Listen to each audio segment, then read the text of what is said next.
Oh,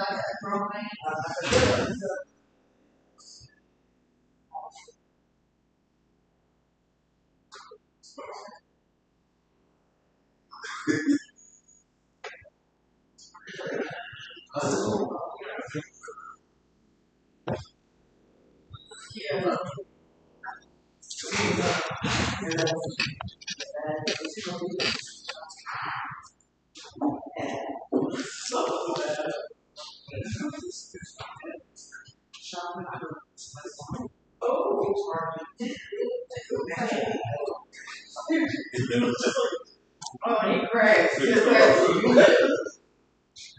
Let's go. Chocolate covered espresso wings. That's what I need to snack on while I work.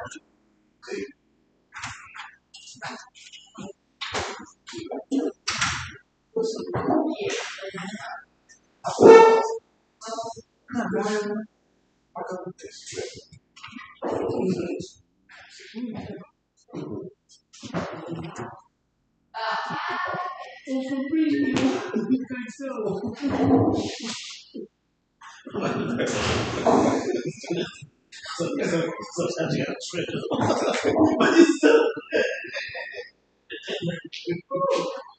I was trying to go on stage on anything.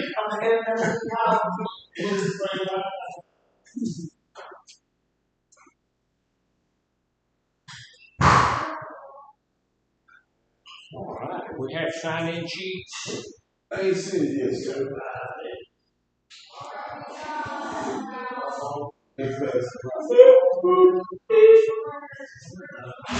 Kim gets that.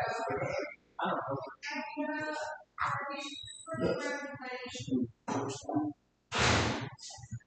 Still have 5 whole minutes. 5 days, those 5 days. 5 whole minutes. Okay, my books and stuff. Good. You put Miss Kim, where do you keep your sign-in sheets for me? Everything on it but the topic. Coffee. That on there. Boundaries. Boundaries. Boundaries. Very nice. Please, man.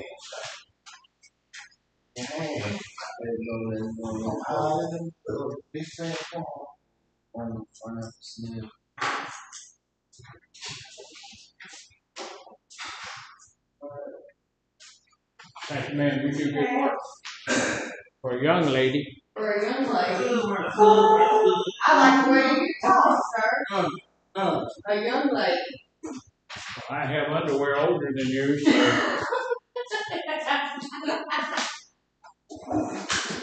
I know I have underwear older than my kids. Same.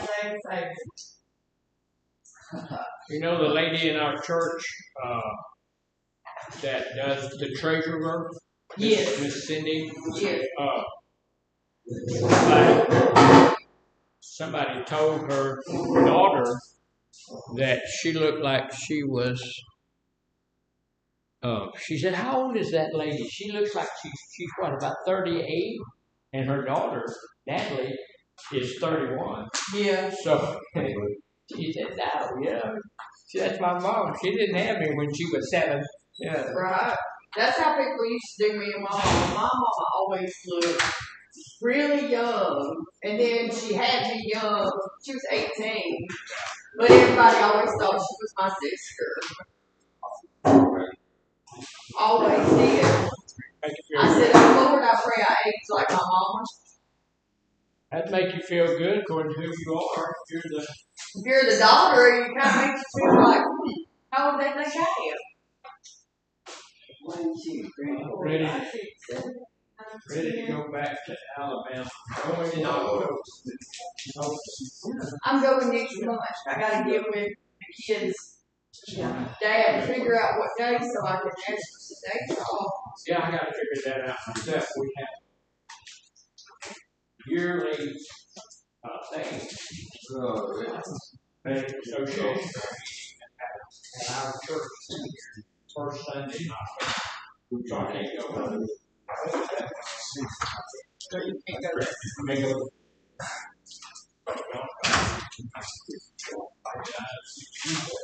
I'm gonna, You gonna use these it is my goal to scrap I think we've had some stuff going on lately. Down, not across. Kurt, That's It's helpful. I sure is. Best place to be when you don't want to be anywhere. Oh, no. I'll tell you, I like you, man. You know, you and I have things, similar. We both got this diabetes and stuff and all that. But yeah, you run over me. Oh, Friendships, they suffer. I ain't Friendships, they suffer. He's pretty good with that thing. Yeah. The closest thing he's got running over me is just brushing me with the tire. I saw him running over something. All right, well, good morning. Look, it's a little tiny bit early, about 1 minute, but the sign-in sheet is going around. Make sure that you sign in. Make sure, again, that it's legible. And legible means I can read it. If I can't read it, I had a fella tell me one time, well, I don't understand it. I can read it. Well, I can read my own name, but other people can't. So put a little something out there so I'll know it's you. Either just print it out beside where you scribbled it, or take a picture, put your picture out there. A fingerprint or some little piece of something off behind your ear, a little piece of skin for a DNA test. Somehow or another, I can figure out who it is. What I want to do too is call the roll at some point, because I need to know who. I don't know everybody. We have some new people, and I'm not going to do it today. But starting Monday, wherever I am, I'm going to be over at the other place on Monday. But I'm going to be at North. We'll start calling roll a little bit so I can tell who everybody is, right? Because when I start putting stuff on there that this person didn't pay attention in group, and this person went to sleep in group, and this person threw up on the back, I need to know who did that. I don't need to be trying to figure it out.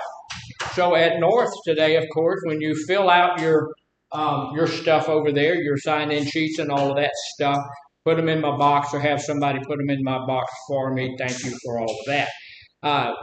We are in group, so if we're in group, what do? We need our book.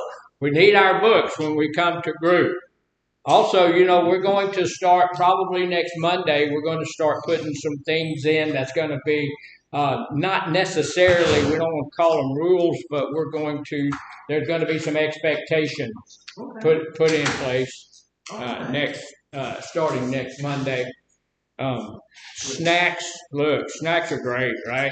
Got to have snacks, got to stay awake. But there's people that go back and forth to get food out of the kitchen and all of that kind of stuff, have breakfast and all of that. Don't do that. Don't do that. You disrupt the whole group when you're not only are you disruptive, but you're disrupting everybody in the group. So kind of hold that down. So yes, sir. If we blow our nose, can you make sure we wipe our hands after we blow our nose? That's a good thing. If you blow your nose, now look, man said if you blow, that's just hygiene. If you blow your nose, wash your hands, right? Especially if you don't have like a napkin or something, and you're blowing it, and you're getting snot all in your hand and everything. You need to wash that. That's a good point. Now I'm being a bit facetious, but it is a good point, because you know what? There's summer colds.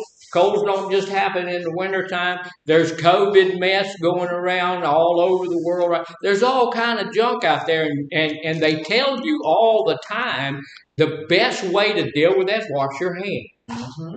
Wash your hands. And so wash your hands. I wash my hands a lot during the day. If I go to the bathroom, I'm going to wash my hands, right? Like you said, if I sneeze into my hand, I see a lot of people sneezing into their elbow and stuff like that. And I'm thinking, don't hug me. Don't hug me. Because now you got boogers and stuff in your, messing up your clothes and all of that stuff. So, be hygienic because there's other people here. All right. See what I mean? Just immediately go to. So look, if you have your book, you should have it because why should you have your book? I'm passing out to everyone. Roger, sit down. Come on, please sit down. We're gonna be hygienic, but some of that stuff I don't know if we need to get that on our hands. I don't put that stuff on our hands. So why should you have your book? Tell me why you should have your book.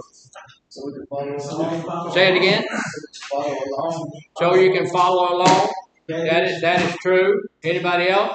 Why should we have our book? So you can know what the lesson is. So you can know what the lesson is, so that you can follow along. The big reason we should have our books is because we're in groups, right? If you don't have a book, you need to let your counselor know, because you can't come to book. And I see some people that don't have books. How come you don't have books? Is there anybody here that just doesn't have a book? You don't have a book? Everybody has a book? You do. And we're on page 64, and we're going to be working out of the book. For just a few moments this morning, we're going to begin with our book. So on page 64, we're going to finish up assignment number 10. So we're going to go over this and look at this kind of quickly, and then we'll go into some boundaries. I want to talk to us about boundaries today. What do boundaries have to do? This whole week's been about emotions. So what do boundaries have to do with emotions? The way that we deal with our emotions a lot of the time is going to determine the boundaries that we set up for ourselves. Do you have any boundaries set up? Everybody does. We all have boundaries that we set up. There's things that we will do, things that we won't do, things that we're going to allow in our lives, things that we won't allow in our lives, right? We have boundaries. So we're going to look at 3 different types of boundaries this morning and see, just exactly which one we want to go to. But on page 64, it tells us, look, the last 2 things we looked at was how to become less selfish. We want to figure out how to be unselfish in our life. And the last part of this is going to tell us why that's a good thing for us. It says life is often about your spouse, it's about your kids, it's about your job, it's about somebody calling you on the phone during group when they know they ought not do that. I have people call me from all over the world. Don't know them. They're trying to sell me something. So anyway, life is sometimes about other people, right? And so sometimes it's kind of we have to know that that's a sacrifice for us. And sometimes we need to be willing to do that sacrifice. So in some ways, this exercise is a gentle reminder on the point of just being unselfish. Still, we're kind of struggling. We may feel like we've given enough of ourselves to other people or the job. Practicing unselfish behaviors can somehow be real kind of difficult for us, right? Yes, sir. It's kind of look, and I know I'm beating on this, but let me share it with you. It's kind of unselfish of us to bring our books to group, because I'm the one. I'm asking you to bring your book to group, and if you don't bring your book, if you do bring your book to group, that's kind of unselfish on your part. You have to carry that thing to group. You have to walk through that book. You have to study with that book. You have to do all of those things. You have to pay attention because we're going through the book, because you have a book. All of that kind of stuff. So it's kind of an unselfish act of you to do that. Is it an unselfish act of you for you to allow somebody else to go in line ahead of you for child? Yeah, that's unselfish. Do you do that? No. Yeah, all the time. Yeah. So is it kind of selfish for him to take that? That you're letting him do that all the time, just going up in front of the line all the time? Nah, because they could be telling me they didn't go first. Yeah, okay. The cook says go tell him to go first. So that's preferential treatment, right? Isn't it? That's kind of preference just because he's sitting down all the time. He's already got a seat. You know. And he can't be tired. He's rolling around. He ain't, he ain't walking. He's in pretty good shape. He's probably in better shape than anybody, So, he's got it going on. But it is an unselfish act for us to do that. Now, it's not really an unselfish act for the cook to tell us to do that because he's not having to give up anything. He's telling us to be unselfish. Yeah. But that's okay if we decide we're going to be unselfish. So here's the deal. It sounds kind of weird, but what do we get out of being unselfish? Blessings. What do we get? You said nothing? Blessings. So what is it? Blessings. Blessing? Okay. I think God would bless you because he said, we don't want to come to group with the book. We want to wait so we can disrupt the whole class, go all the way back and get the book once class has started.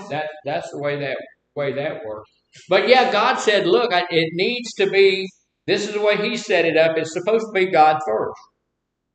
And then it's supposed to be other people second, right? And then it's supposed to be me. What does that tell you? That tells you that God wants us to be unselfish as well. Why would God want us to be unselfish?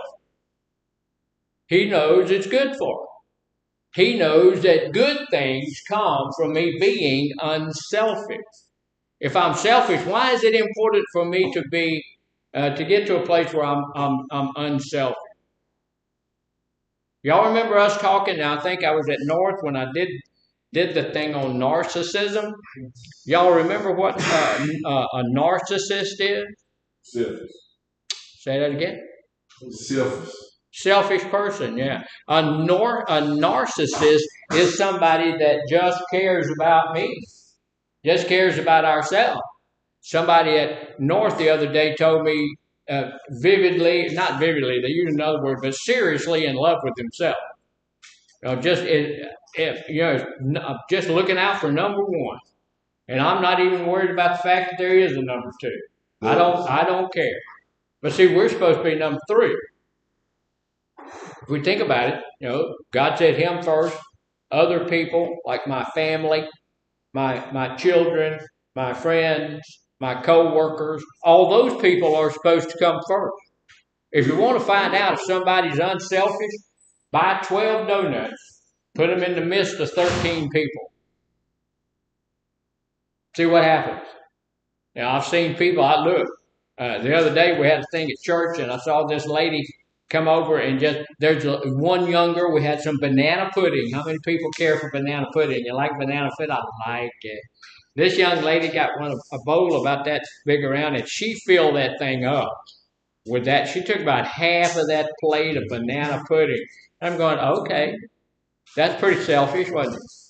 Yeah. And she sat down at the table with her mama. And guess what mama did? No, mama made her eat every bit of it. She sat there and she had already eaten, and now she got this dessert, this big old thing. Okay, you're gonna get that? Nobody wants to eat after you. Eat it. And she got down to about a third of it. She said, I don't think I want it anymore. She said, that's all right. You go ahead and eat it. Yeah, you don't have to want it. Eat it.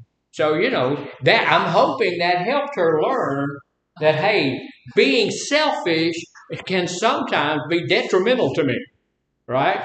And being selfish with us as addicts, that's one of the reasons when we get out of here, we can tell ourselves, well, I don't care what they said over there. I don't care what went on over there. I feel like I can use, and it's all about me. And I don't care if this is going to tear up my family, and I don't care if this is going to mess up my job. I don't care if this is going to mess up I'm using because I want to. Right? That's selfishness. Selfish, yes, sir.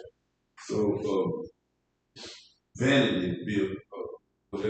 I think that's kind of plays into that, being vain, thinking that you're the number one, you're the best looking person in the world. I do know that that's a hard place to be, having been the best looking person in the world most of my life. It makes you a little vain, makes you a little selfish looking at yourself. But here's some of the things we do. Look, it's kind of an oxymoronic statement, but being unselfish, what does that get me? How does that help me? You know, if I'm unselfish, I shouldn't be looking at how being unselfish it benefits me. But, you know, we can speak to it, and it tells us that in here. We can speak to it. Being truly, look, and here's the deal. We need to be truly generous and unselfish. This helps to break those addictive patterns that we have and helps us to stay sober. It gives us a new sense of purpose. I have a purpose in my life, and my purpose is to help other people. That really is one of the. I don't. That's not the only purpose I have in my life, but one purpose I have in my life is to help other people.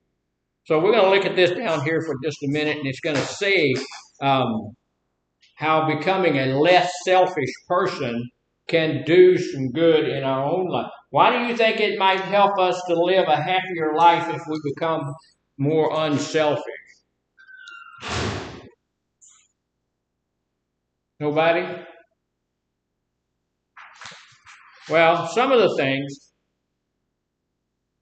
we might, if we become more unselfish, some of the answers might include stuff like I get a little bit more self-respect. You know, if I care about other people a little bit more, I might be able to respect myself more. I might think about, you know, I'm thinking about this other person and I'm making sure that other person gets in the line where they need to get ahead of me sometime. They're going to get there and get the poison off the top of the, the grits and gravy before I can get in there. That makes me feel better about who I am, give myself a little bit more self-respect. Because let me tell you something, you know, as an addict, my self-respect went out the window. You know, when I was living under a house, didn't have any real clothing, you know, I was bundled up in whatever I had, and I was eating whatever I could find. You know, when you haven't eaten in 3 or 4 days and you're looking at crickets and stuff like that, and you're thinking, I wonder how that'll taste. You know, at that place, your self-respect is gone. And when you find a dime somewhere, you figure out where you're going to find a few more dimes, so you can put those dimes together and buy yourself another bottle. And that's why you were living under a house. So your self-respect was out the window. And at that point in time, I respected a few people, but I didn't respect myself. So when I'm helping other people, it helps build my self-respect. Be like generosity and charity. Yeah. Yeah. Being a generous person, I need to be. I'm not the most generous person in the world, but I try to be generous.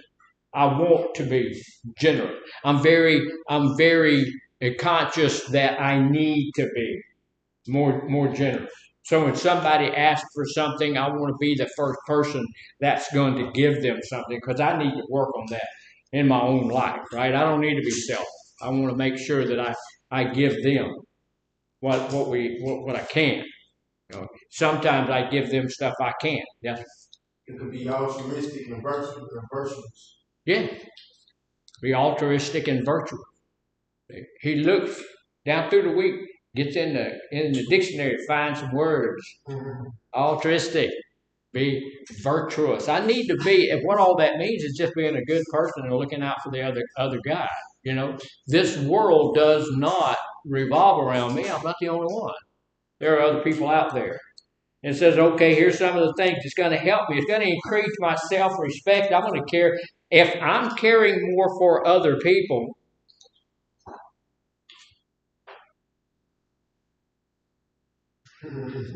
I was just waiting until they got rid of their disruption in the group. But if I care more for other people, that opens the door for me to care more about myself. Is that strange? You know, I can look myself in the mirror and say, I helped Sergio because he needed it, and I was there. Yeah, so I can feel a little bit better about myself. Better relationships with other people. Now look, it is true that some people will take advantage of you. If you're nice, kind, good, and sweet, and you're helpful, and you're generous, and you're always there with the handout and all of that kind of stuff, there are thousands that have been in the ministry for a bunch of years, and I've seen people that, that's all, they're going to come to the church to get what they can get. And that's it, and that's all, so they're taking advantage. And when you're generous and when you're unselfish, people will take advantage of you. Is that all right? Yeah, that ain't your problem. That's their problem. If they take advantage of you, that's their problem. That's not your problem. You just don't need to let that bother you because I'm being unselfish. And me being unselfish, if that person, when I give to them, if they use that in the wrong way, or if they do something, they will come back time and time again, and they want to take advantage of me, that's going to fall on them. That doesn't fall on me. I still feel good about myself because I attempted to do what I needed to do. Now, here's the other thing.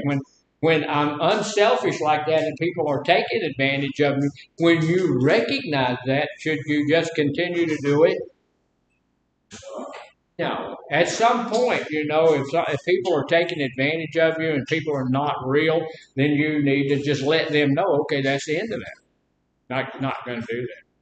But it's the first time shame or you second time shame. Yeah, it's kind of like that. But that's not going to stop me. If my basic nature is to be giving, if my basic nature is to be unselfish, if my basic nature is to say you before me, then that's not going to bother me all. If I get burned, I get burned. I go to another person, not that same person. Yeah. And there are some people, you have to use common sense. If you're giving that person a whole bunch of stuff and they're using it to buy drugs are you helping that person? No, you're enabling that person. We had a lady come to our church a couple of weeks ago, needed some help with her rent. And we'll do that. She needed a couple $100. And so she said, well, give me. So we said, no, we don't give cash to anybody. We're not going to write you a check. You come on Wednesday night, we're going to go. The committee is going to do that. They'll take it and pay the rent for you. She didn't come on that Wednesday night. She wasn't interested in having her rent paid. She was interested in getting some money. So because that if you give people money, they might use that and you're not helping somebody. It's always good to be unselfish to help other people, but you need to know that the people that you're helping, you're really helping. Because sometimes enabling people, helping them to get their drug or the alcohol or whatever they need along those lines, that's not helping. So we want to help them. And so by telling them, hey, look, we're not going to do that kind of stuff, that's going to be more helpful than giving them some money or something like that. But you're going to have better relationships with other people. Even people who do and even people who don't want. Look, when people look at you and they know that you're a generous, kind, giving person, you're going to have a better relationship with that person, even if they never ask you for anything. Even if you never have to give them anything, they still feel better about you. Now, you know those people out there. You know people who love on you. You know people who will give you, something if you need it. You know people who are willing to help you. You know people who will come give you a ride if you need to do that. You know people who are willing to do that even if you don't have to do it. You're going to like them better because they're just a better type of person, right? They're unselfish people. We don't like, if you get to thinking about it, we don't really want to get close to selfish people, right? And we don't really want to be selfish people. Our addiction is a selfish act. Because I'm doing what I want to do. I'm taking care of my needs, and your needs are getting shoved off to the side. Your wife, your husband, your children, they're getting pushed off to the side while you're getting high, getting drunk, having fun, back in the bar, back to those behaviors that you're addicted to, back to that excitement we're addicted to, all of that kind of stuff. We're doing what we want to do in spite of the damage to other people. That's selfish. So, we can also, there's less frustration in my life. There's less envy in my life. If I'm a selfish person, am I an envious person? Yeah. You know, one of the things that I really like to do, and it's just been around me forever and ever and ever, but I really like to ride around and look at houses. You know, I have a house. My house is a rebuilt house. It's an old house, probably built in the 40s. And myself and my grandson and a couple other folks just rebuilt the thing. I used it as therapy, you know, when things were going bad and all that, I'd go work on the stupid house, you know. And we live in it now. And this is a nice enough house. It's not beautiful. It's not fantastic. But I drive around and I look at these beautiful, fantastic houses. And, you know, I used to say to myself, why on earth do you do that? You know, this is a waste of time and all of that. I said, well, I just like to look at those houses. But it went a little bit deeper than that because it was kind of being envious, wasn't it? I'd like to have that guy's house. Yeah. I'd like to have a house like that guy's house. I'd like to have a house like that lady over there got. You know, so that was a little bit envious. But when I get to the place where I'm not selfish, I get to the place where I'm glad that person has that house. I'm glad that person has what they have. And I don't want what they have. I've got what I've got. I don't want what that other person has. And plus, they also have like our taxes. Yeah. You know, just. Yeah, that's a good point. Sometimes when you're selfish and you're looking at somebody else and you're envying them and you want what they got, you don't know what they got. You know, you can see this big old house and you can see this nice car and you can see that boat. But, you know, these guys are mortgaged up to here. You know, they're going to be paying for that 4 years after they're dead. You know, so like you said, you don't really know what they've got. They could have all sorts of stuff in there going on, you know. Just because they've got a big house don't mean they're happy. Would you rather live in a big old house and be just, you know, miserable and still in your addiction and doing all that kind of stuff, or in a modest home and be happy? Yeah. I want to be at that happy place. And I don't envy any of those people anymore. I still like to look at houses, but I don't go around and say I would like that person. I don't envy that person. I'm happy that person has that house. Because like you said, I don't know what that person's got. Got a house, but I don't know what else it's got. So it helps us with that. We don't get that envy going on all the time. And if you're envious, that can hurt you. You know, if you get to the place where you're envying other people, you're going to also get to the place where being selfish can lead you back to the drug of choice.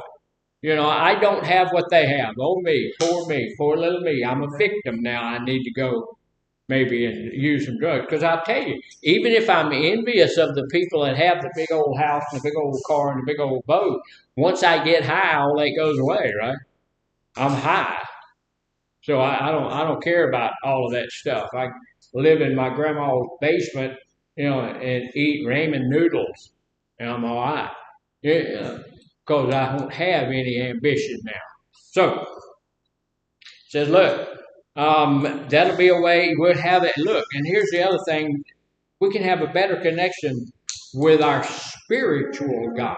We can have a better connection with our higher power. We can have a better connection with God. Because if you look at it spiritually, God gave you all of this stuff. Whatever you have is a gift from God. Whatever you have is a gift from God. Even when you're working, your job is a gift from God. God said, look, work is a blessing. It's a blessing. Sometimes we get a little bit more of that blessing than we want. You know, but it's still a blessing. And if we can look at that, whatever I have, I go and look. Well, this is not as good as that guy over there has, but that I have is a blessing from God. God gave us that place out there. It was really interesting way that we came up with having that. I own 8 acres out in the country, and it's on a place that's called a hill. It don't look like a hill. But when the storms come through, we had a hurricane come through, everybody around us was flooded. We weren't. Our ditches didn't even get full. Now I could walk a block this way, and there's water everywhere. I go a couple of blocks that way, and there's a highway going right here, and right across that are a whole bunch of houses down there, and they had 4 foot of water in their house, in their home. In my house, high and dry, never got, even our ditches weren't full. So see, that's a blessing from God. And I'm looking at my house and saying, well, I'd like to have a nicer house. But those nice homes down there got completely flooded. My house didn't. So that's a blessing. We need to look at those things like that. So, does that make sense to anybody? Yes, sir. It does make sense that I can feel better about myself. I can look at things a little bit better if I'm not selfish. So there is a benefit. There is a payout to being unselfish. It sounds kind of, oxymoronic, not correct to say I'm getting something out of not getting something. Not being selfish helps me to get a lot of things into my life. You had something? I thought I was the only one. You're going to do what? I thought I was the only one that did that. Oh. Ride around and look at Oh. No, that's fine. It to me it is. It's fun. Just look. I just like houses. I don't know why I didn't become yeah. I don't know why I didn't become a realtor or something like that. I think that would be good. So look, here's one of the other things that we need to look. Think about somebody out there that says, look, think about a person that you trust, you admire, you would go to for help with a problem and that you want to be like, and then take a look at how that person is unselfish. Oh, we picked a person yesterday that we wanted to emulate.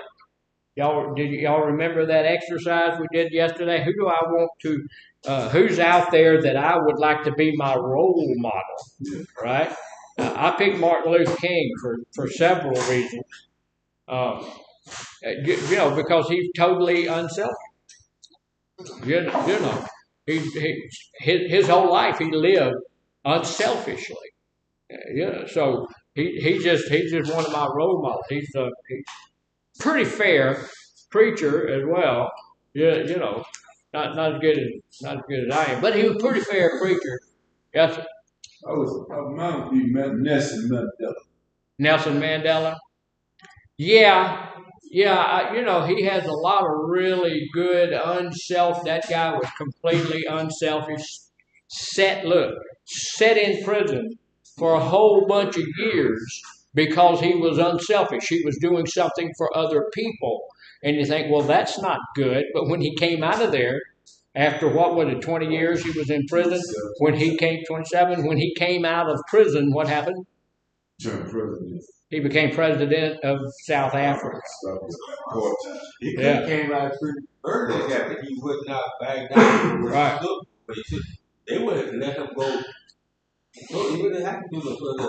But he would back down for what he fight for, but keep it in there. They wouldn't let him go, but he stuck to it. Yeah. The people and the cause that he was fighting for. And can you see how that's totally unselfish? I'm going to sit here in this prison because I am working for other people, and I'm going to make sure they get what they need, even though I'm sitting here in this prison. I love all you guys. But if I'm in prison and they say, hey, if you just give up on those fellas, I might just let y'all hang out to dry, because I am decidedly not Nelson Mandela. That was unselfish. It is totally. But if you'll see the being totally unselfish and doing what he did, when he got out of there, he was rewarded fantastically. You don't have to become president of the country you're in for it to be a reward. Just how you feel about who you are, how you feel about your family, how you feel about your life right now, how you feel about your lifestyle, all of that is going to help you. All of that is going to be worth it, right? When you are unselfish and you get all of that into your life and you're feeling better about yourself and your self-esteem is going up and your self-respect is going up, that alone makes it worth it. I feel better about who I am, right?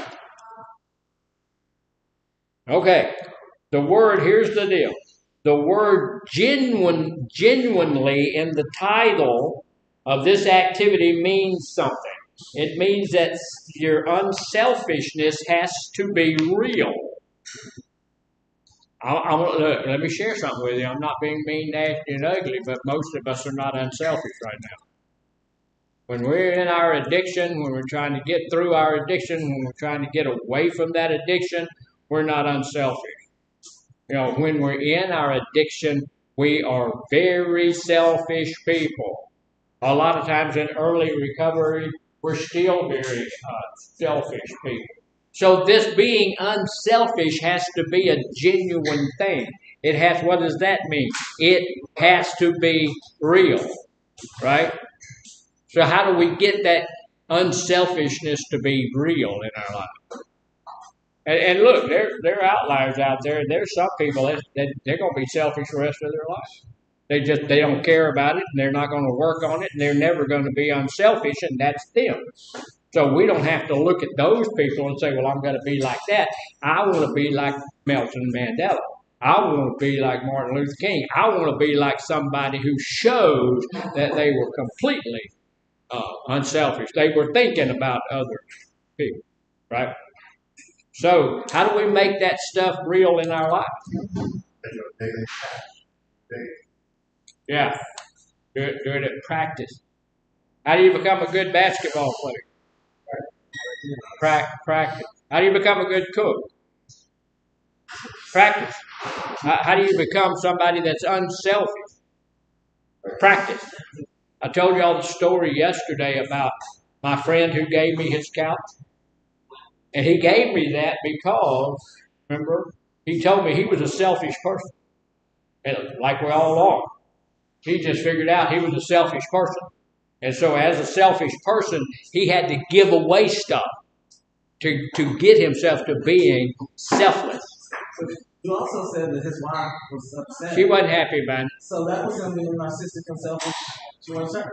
Well, she might have been, it might, yeah. You're not, I can get that, but here's the deal. He had enough money. He lives downtown Beaumont in one of those houses that I drive by. Yeah, but he could go get her another couch. Okay, all right, hush. The money is not relevant. The fact is, he gave away a couch, and his wife did not want him to pay that couch. I'm sure they could go and buy a zillion couches, but in that instance, she was. You said yourself. You said she looked at you some kind of because she didn't want to give you. So what does that? You're absolutely correct. What does that mean? He said, if you didn't hear it in North, what he said was yesterday. I talked about the guy giving the couch away, and his wife wasn't happy about it. So he was still being narcissistic and selfish because he didn't care how his wife felt. What does that mean?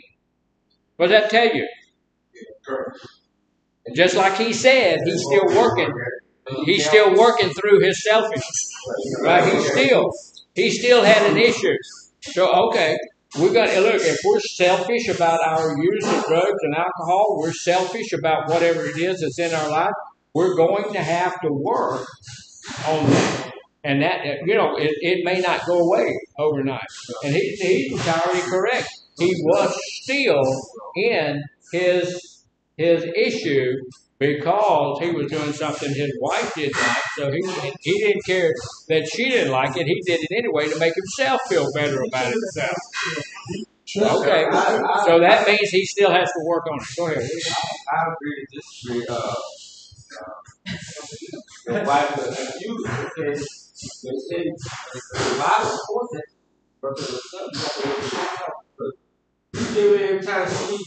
I don't know if you've been married before, but every time she does something like if you give in to her, every time she gets upset, she don't like something like you're doing, and then you back down every time because she don't like something you're doing. You ask for it. You ask for it. Well, I don't think So, that. keep every time she don't like something, I'm on her. It's a lot of shit she do that I don't like. But I back, yeah, it's a lot of shit that she do that I don't like. But I come to learn and say, yeah, and I give it every time. And then she gets her way every time. But my wife don't like that. I tell you what, she gonna stay back and she's gonna have a problem. Because she don't expect it, she don't know. I don't say that you gonna back out, you gonna give me my way. And you do that every time, and you do that time, and she's gonna start expecting because that you don't set a pattern. You set a pattern. And you've been married to her and then she gonna know. I just say, you know what I'm saying? You gonna give me my way. Watch what I'm telling you that, and she and then every time you that's like We got your point. We got your point. We're moving on from there. Here's the deal. I have been married nearly 53 years. March will be 53 years. Do I let my wife have her way? Almost every time. Almost every time because it's biblical. Bible says God first, others second. If it's not something that's going to hurt me, I'm going to let my wife have her way. Because that's what I'm supposed to do. In a situation like you were talking about, I'm not going to let her have it. And if I get her to a place where she thinks she can have her way every time, all that does is set you up for confrontation, and y'all fighting all the time. We don't do all that. Yes. And so as the house grows, he follows up sick. Sometimes he get a text and like, if he was watching a dog and she got the door with the dog, then next thing she knows, she comes home and he sells the dog. You know what I'm saying? He get a text. Well, that wouldn't be good. Well, maybe that was a bad example. But what he was doing is practicing to get himself to a place where he was unselfish. Let somebody else have what I have. Let somebody else have their way. What you were talking about, totally selfish. I'm not going to let that woman have her way because she gets her way one time, she'll think she can get, okay. That's totally selfish. I'm going to allow you to have your way. Most of the time. Now, there are times when things are hurtful or something. What are you going to do in a situation like that? I do believe that this guy, Mike was his name, I do believe that he should have discussed that with his wife before he did it. Right? I'm going to give this to Herschel. How do you feel about that? And if she was totally, utterly against it, I wouldn't have done it. I wouldn't have done it. So, the word genuinely in this title means it has to be real, not for show to impress people or try to manipulate anybody. When you are serving, the idea that you were giving of yourself for a greater good came naturally. We need to get to the place where we are doing the right thing naturally. You just left. Backed out of group. That was silly. That was selfish. So the best way that we know to practice genuinely selfless act is by doing at least one generous thing a day and not letting anybody else know about it. Can you do that? Our church took up a little offering. We sent it to the county down in Kerrville. Sent it to Kerr County so that they could help the people down there. Are they ever going to know that we sent it to them? No. We don't even know who put the money in the offering plate. They're not going to know either. The lady that is our treasurer took all of that up and she counted all of that and she sent that to Kerr County. We have no idea who gave the money. They're not going to know who gave the money, but it is us giving of ourselves unselfishly. So can you do something here? If it's somebody else's turn to mop the bathroom and you get up before they do and you mop the bathroom and not let them know, is that a secret unselfish act? You can do that, right? You can do those things. Can you in the mornings when it's time for group, you grab the sign-in sheets and all of that kind of stuff, and you put them on the table over here so they can go around. Nobody knows who got them, but they're there. You know, just a little something, something. Right? You all right? A mosquito, yeah. See somebody think about it. Who's up next when they need to ride with a sea bass on it. Yeah, yes. That's probably not gonna work real well. He said you pull up to somebody and see if they want to ride with a ski mask on your face.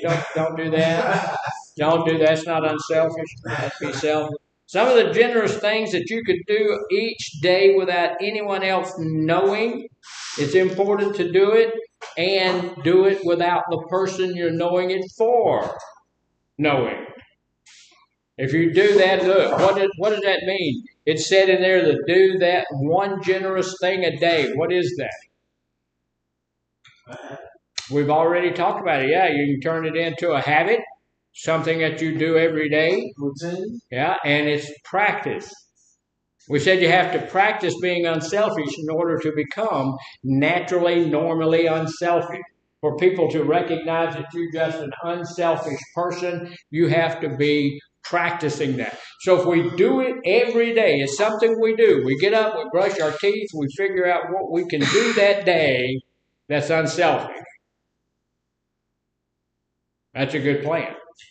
Every now and then, don't do it every day, but every now and then I'll send my wife a rose.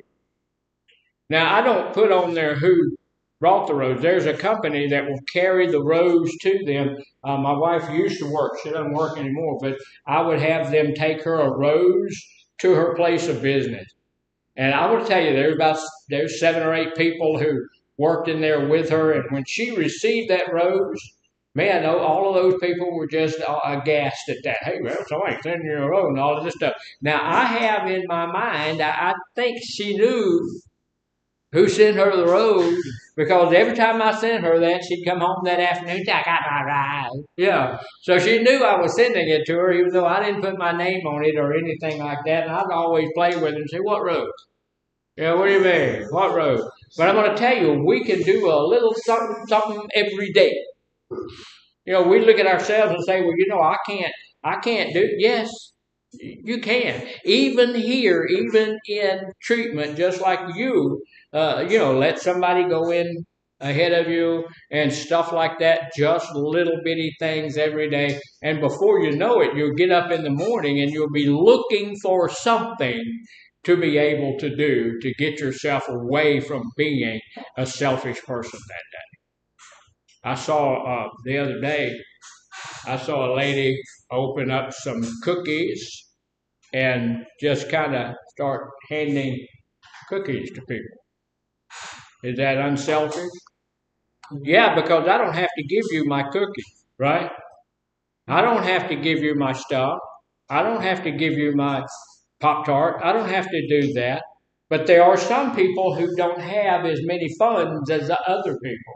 And sometimes when you pull that Pop-Tart out, man, it makes that person's mouth just kind of water for the carbohydrates and the sugar and the trash that's in that Pop-Tart. And, you know, breaking half of it off or giving, you know, 2 of them in a pack, giving 1 to that person would be an unselfish act, right? Especially if you laid it where they sit and you didn't let them know that you gave it to them. Wouldn't that be unselfish? That'd be good. That'd be good. I don't want any of your Pop-Tart. That wasn't me trying to get you to give me a Pop-Tart. Those Pop-Tarts are just deadly. And I don't want any Pop-Tart. So, those are some of the generous things that you can do. Now, how do you think it would change your thoughts and feelings about yourself if you do that? Good. Some people are not going to allow it to change their thoughts and their feelings about themselves at all. When I do something good for someone, it makes me feel good about myself. I feel good about me. Now, I don't need to sit around all day long and talk to myself about how good myself is, although I do need to be telling myself positive things about myself. because we talk about positive self-talk, right? I'm a good human being. I'm a good guy. I am not selfish. As I tell myself these things, the positive self-talk comes out my mouth, goes into my ears, and I begin to believe it. I'm not a selfish person. If I've got $1 and you need $1, I'll give it to you. Say it again. I'm not narcissistic. My wife takes care of all the money at our house. I let her just do all that stuff, and if she spends it all, she can do that. We bought her a brand new truck the other day. It's a 2025 Ford F-150. That thing cost so much money that we had to go to Fort Knox. It was terrible. And then she told me the other day, I want to get some new mirrors for my truck. What? It's brand new. She said, but I want some mirrors that will extend out and will fold close, but they'll extend out for when we're pulling the trailer. Okay. She never pulls the trailer. She's afraid to pull the trailer. I pull the trailer. I'm happy with the mirrors we got. And then I got really happy when she told me how much it's going to cost her. The mirrors cost $880, and then when you put them on, it's another $800. So the whole thing is $1,600. You got to take it back to the dealer, because if you don't, yes. And if you don't take it back to the dealer, it can mess up your warranty. All that stuff. I'm looking at those mirrors and saying, I can do that. I'll buy them, and then I'll do that. But am I going to tell her not to buy those mirrors? No. She can buy the mirrors. She's going to buy the mirrors, and she's going to have put on. Yeah, Okay. What I want. There's 4 or 5 things I want. I want a truck.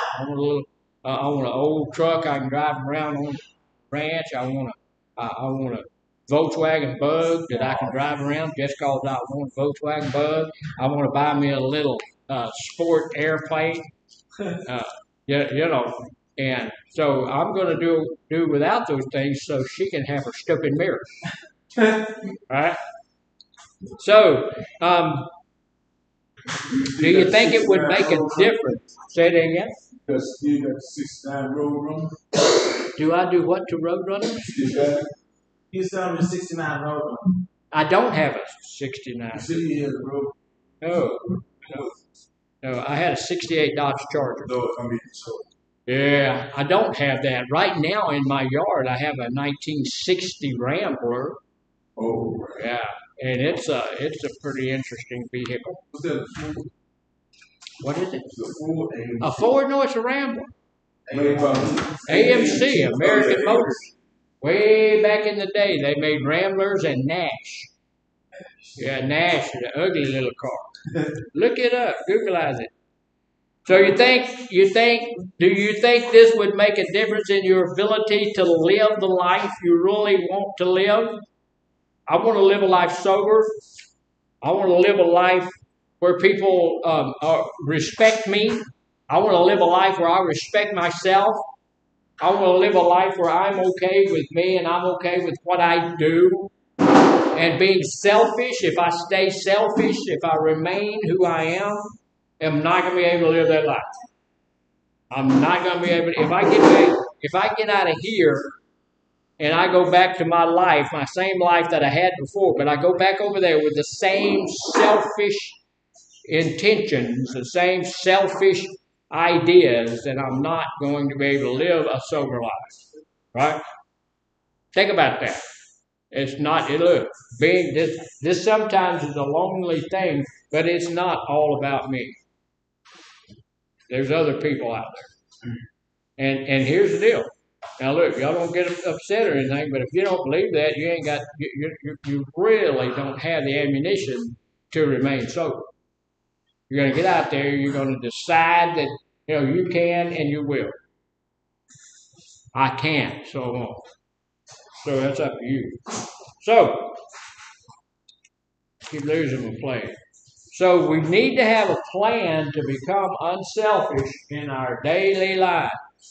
So what do you think a good plan would be to stay unselfish in your daily life? Give away our couch. Give away your couches. And I'm the guy you give the couch to. So if you want to give away your couch, does that make me selfish if I took the couch? Look, I was an addict when I got that guy's couch, right? So was I kind of selfish by taking that man's couch? No. No, you don't think? I don't think so. Maybe a little bit. I did need it, but look, let me tell you the whole story. See, I told him, I said, Mike, I'm not taking your couch. I'm not going to take your couch, man. I'm going to go down here. My wife and I are going to go buy us a nice couch. We may not even like your couch, dude. We may not even want your couch. And he said, look, I'm a very selfish person. I have to do these things like this. I know that this is going to be very helpful for me if you will take this couch. So, I'm sitting there, I'm trying not to be selfish myself, but I'm thinking I want to help him, right? I felt like if I go take that couch from him, I'm going to be helping him because he needed to give something away so that he could get beyond the selfishness.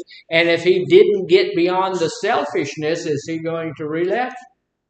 Possibility, maybe not, but it's a possibility that he could. Because being selfish, I'm going to be thinking about just me. So I took his couch because I was believing I was helping him. So that's how I can say, well, it wasn't a selfish act on my part because it wasn't too long after that I gave away a couch myself. And I have given away furniture, I have given away couches, I have given away vehicles, all sorts of stuff. To keep myself from being getting to that place where I'm selfish. This is a gift that God gave to me, and I can re-gift it to somebody else. So, anything else we need to talk about on it? All right, so here's the deal. We're going to take a break here in just a little bit, and when we come back, we're going to be talking about boundaries. And we'll talk about those boundaries for a little while when we'll get back this afternoon. So, let's go ahead and take our breaks. We'll come back 15 minutes after. And we're breaking a little early, but that's okay. Y'all go smoke. Just take any of these counts.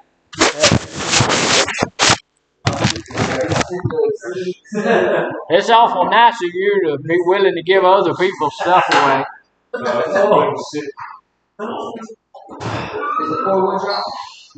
that one wasn't. We got the that was your picture? Yeah. Where you go? Oh, the day your day. Oh, man, we got to rock the yacht. You got to get that. So you said Nash Uni?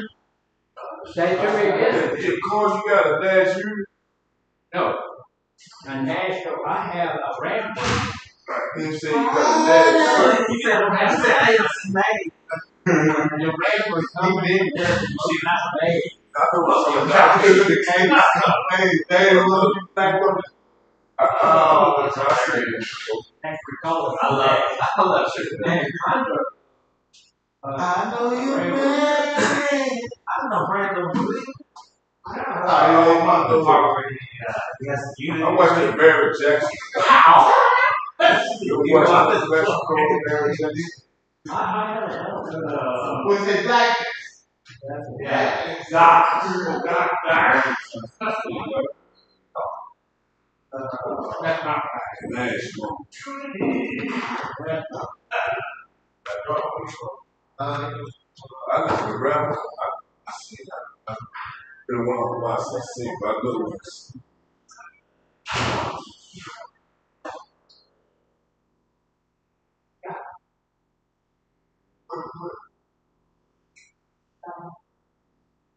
And she got her son.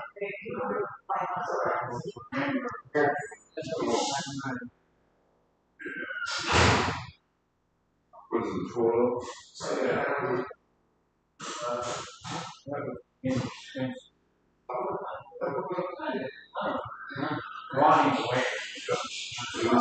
It's still home, man.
It was where it started coming out.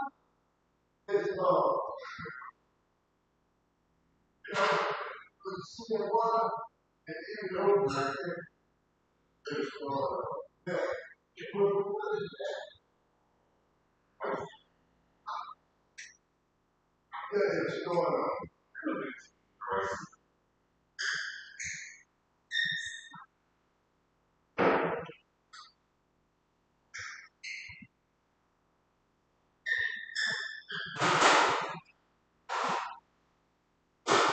And you need two cousins, a great two cousins, anymore. Yeah, so.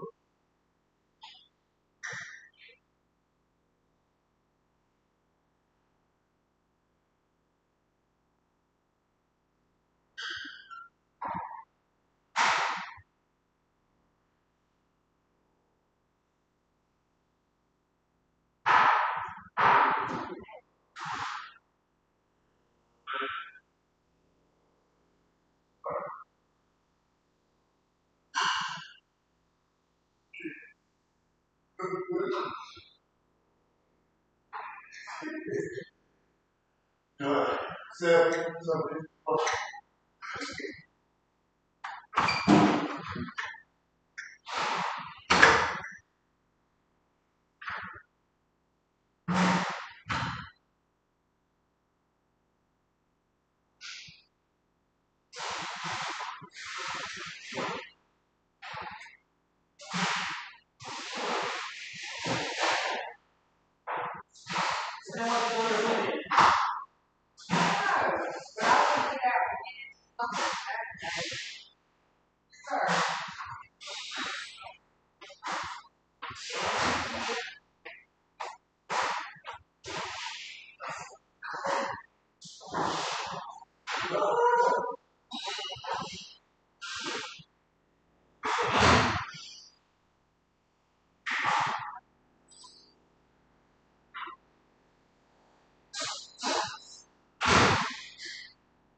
I'm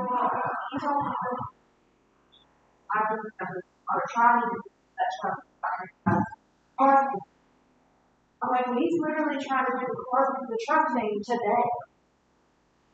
And so she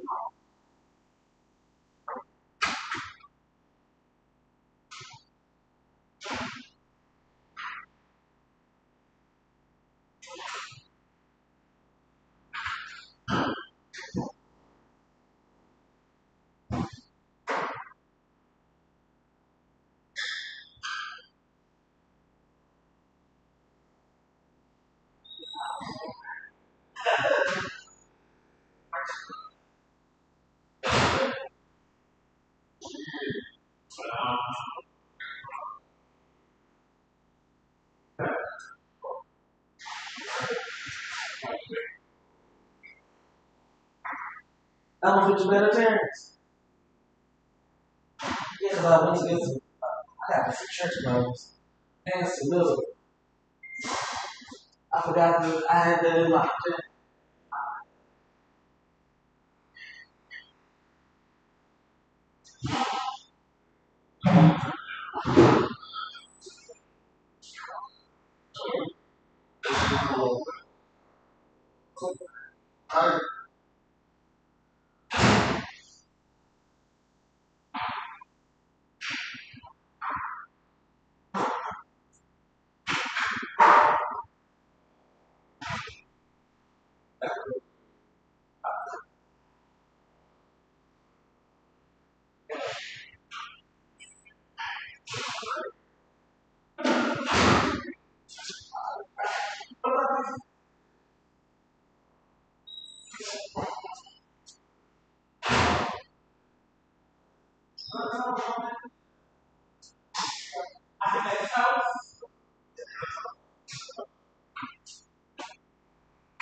Thank y'all.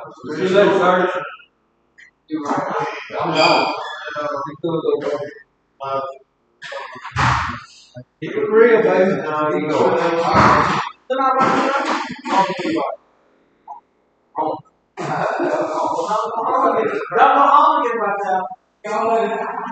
Please, I'm trying to do better.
I walk in there, he's like, can you get my pants and my stuff out there? And then I see this chick and her name's like, he's so surprised discharged today. I was like, because I told him, I said, you wish so long I feel like you're like me. You just don't boy, has he come a long way. I think I took it.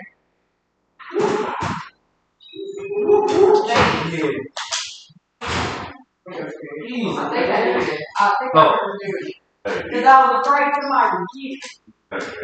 Got pizza. I thought one of these chicken, but I ain't chicken. So I'm gonna cauliflower, like buttercorn and cauliflower, and a few buffalo cauliflower. Oh, that's what I mean. Man, come on, man. Some extra other pieces. Oh, man. Look, we can throw it on. Cauliflower, like favorite cauliflower. Right? Roasted. Roasted. Deep fried. Like, Oh, you tried? deep fried.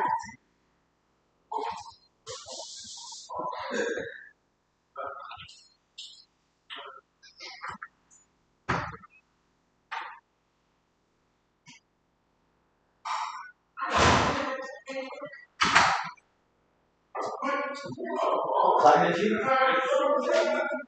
Got one more tab, guys. The side that you give me real tight.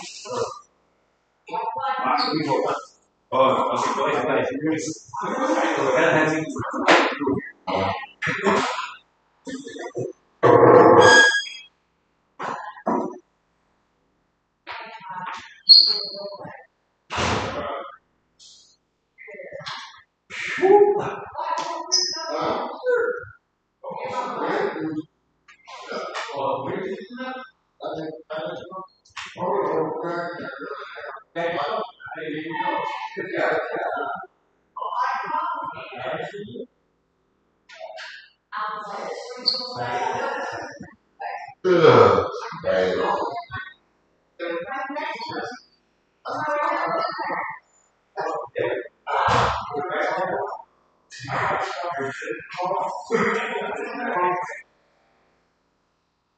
go ahead.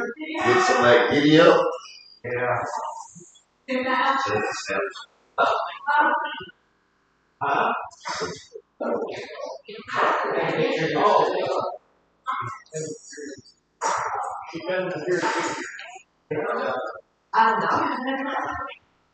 No, I don't want to drink up to.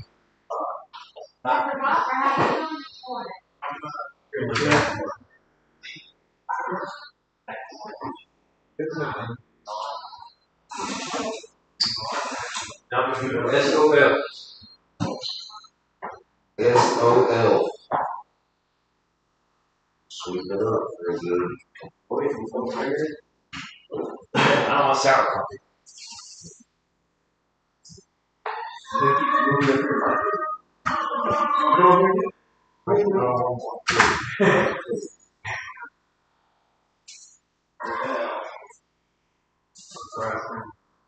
Yeah.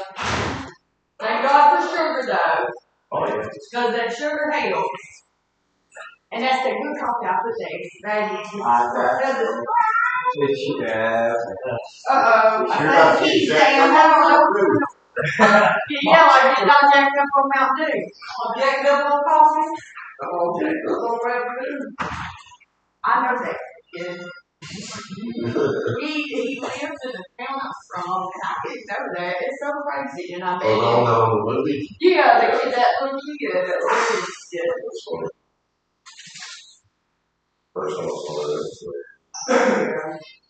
But he lives in that little town I'm from in Alabama. He bought his parents a nice house with that money he made off that movie.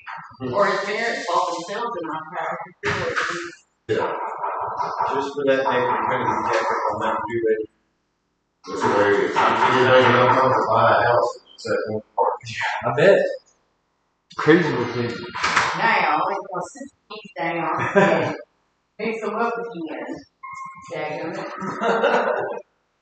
That ain't what I want to say, but that's what I want to say. Show the center. Yeah, that's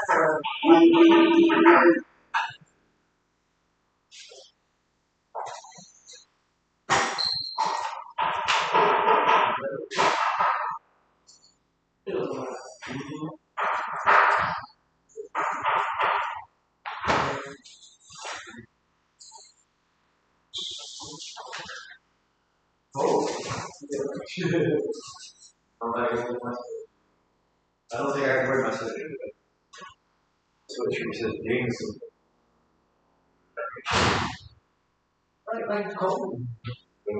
Because we would have it. Yeah, it's actually nice. Yes. Feels like our room. Yeah, well, I woke up sweating. I'm thinking it was covered up. With all the AC up here.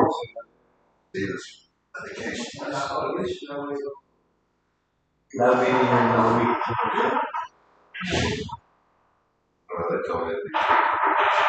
Well, I go Monday and then I don't know how long it takes.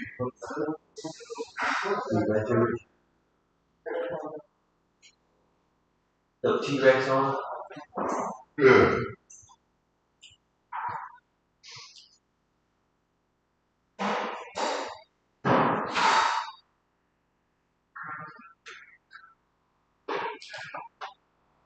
Was that a Dactyl commercial? And then it was either something I want to pay, but I can't use the ticket. Yeah.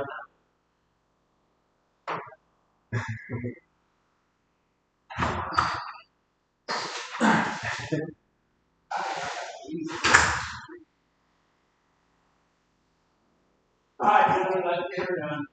Let's get her done.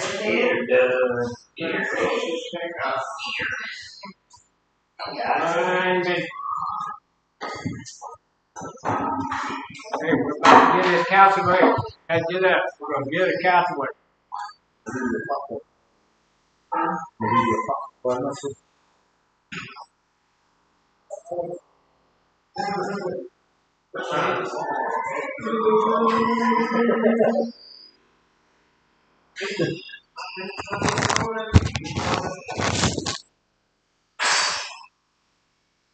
All right, we're going to get started back.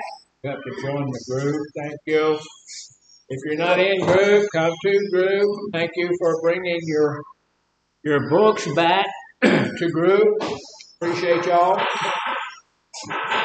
This the rest of this group, we're going to talk about boundary types. And the reason we're talking about boundaries is because a lot of the times the boundaries that we happen to have in place are going to help us with our being selfish, being narcissistic, being all of that kind of stuff. We need to understand the boundaries that we put in place. And where do you think boundaries come from? First off, what is a boundary? Boom. It's a border, a boundary, and that's true. When you get to the end of Beaumont, you're going to have a boundary out there that says this is the end of Beaumont. Then you can all sigh of relief and just, okay, I'm out of there. All right, but then what happens? Run into the boundary for Houston, and it's just the same thing over again. But those are one type of boundaries. They're out there, and they're in our life, right? And that's one of the things that we do. This is a boundary that I set up that keeps people from what? Taking advantage of me, perhaps, interacting with me, engaging with me in any kind of way. Where do we get our boundaries? Well, you had something before that question. Yeah, there's a physical boundary out there, and then there's a mental boundary that I set up in myself. So where do those boundaries come from? We're on 64, but right now we have this. We're done with the book for today. But look, I appreciate you bringing that book. Thank you, sir. So where do we get our boundaries? Respect. Okay, that would be part of what our boundaries would be made up of. But how do we begin to build our boundaries? From playing, even when we're kids.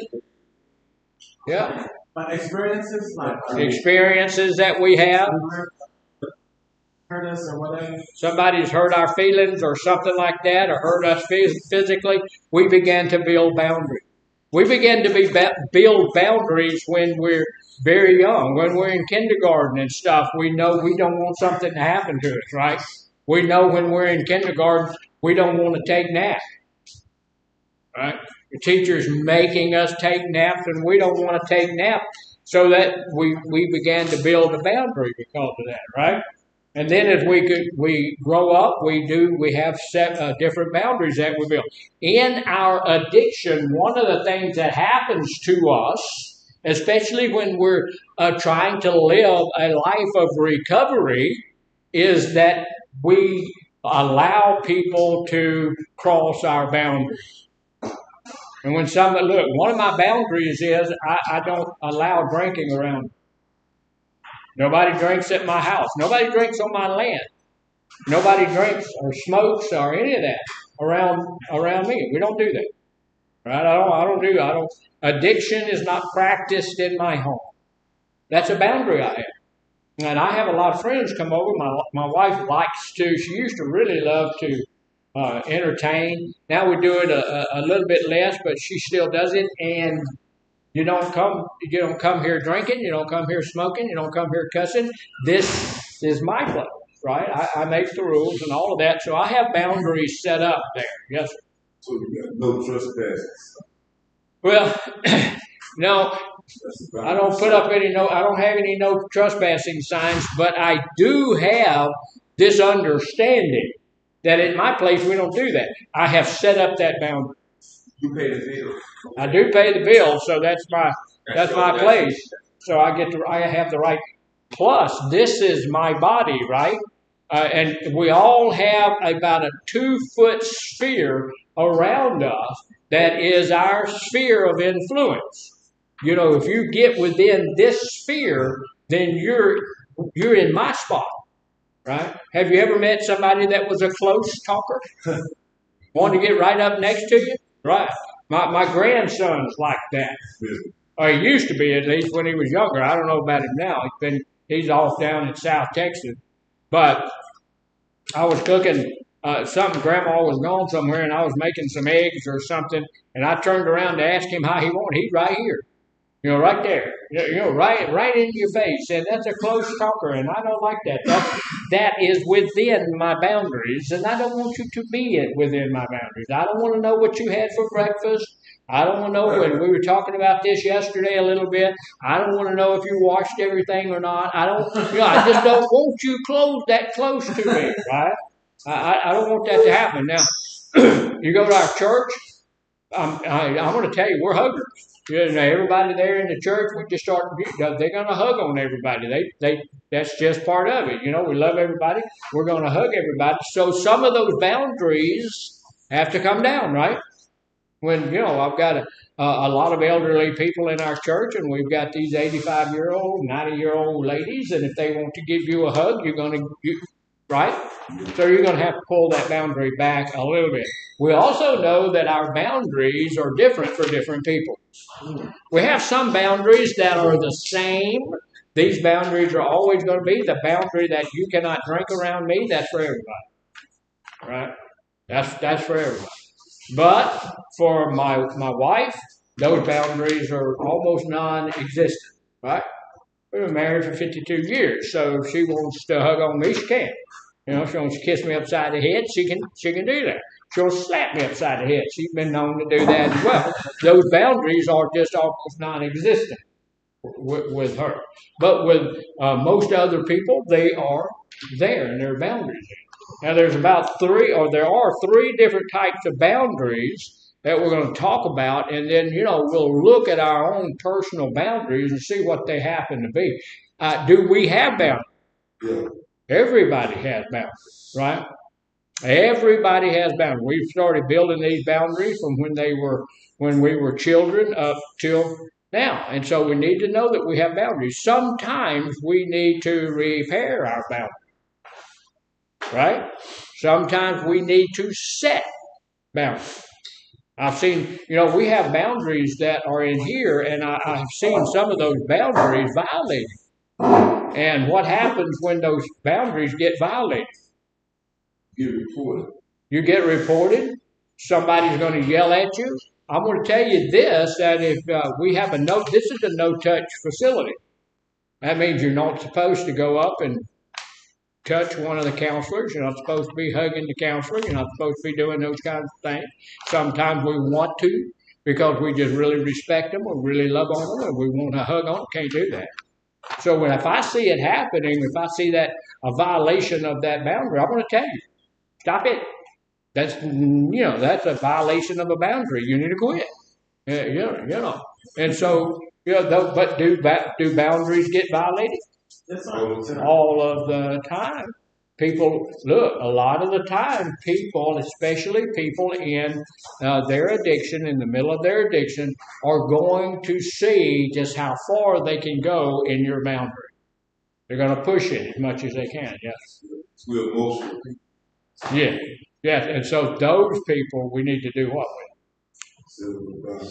We need to make sure that boundary is in place. So do we need to set boundaries with people? Absolutely. Absolutely. We need to let people know. Just a few minutes ago, we had one of our members here that was just carrying on and on and on and on and on. And one of the boundaries is in the group, you can't go on forever. Right? There's this group, and then there's the other group over at North, and we have things that we need. So you can't go on forever. You have to be respected. Your viewpoint is valid. Is that true?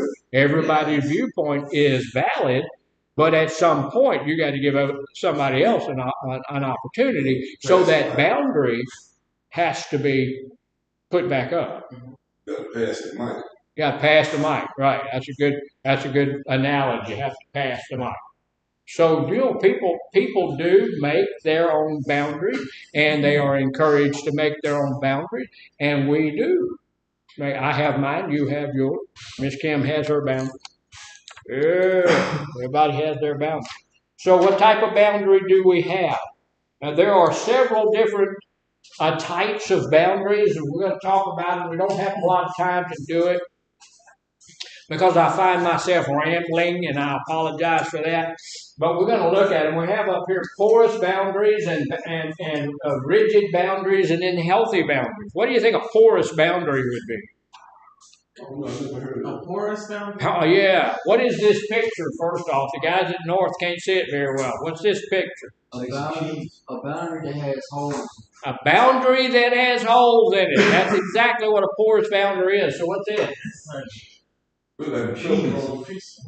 It looks like a pepperoni pizza. See, it's getting close to lunchtime, so it is food, but it's not a pepperoni pizza. It's a bunch of Swiss cheese. Yeah, that's a Swiss cheese, right?